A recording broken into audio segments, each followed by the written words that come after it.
Kapadvanj ST depot ઉપર આજરોજ ધારાસભ્ય રાજેશભાઈ ઝાલાના હસ્તે મોરબી રૂટ જવા માટે નવી બસને લીલી ઝંડી આપવામાં આવી હતી।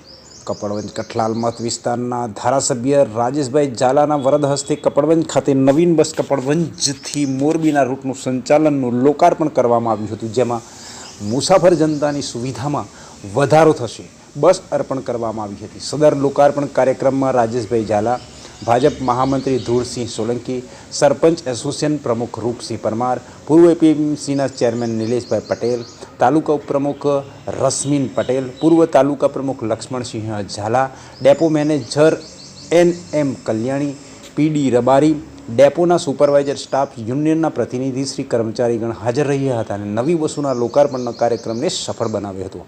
કાણિયલ ગામના ડ્રાઈવરે જણાવ્યું હતું કે કપડવંજથી મોરબી રૂટ ઉપર આ બસ ચાલુ કરવાથી પેસેન્જરોની વધતી અવરજવરથી ડેપોમાં આવકમાં વધારો થયો છે।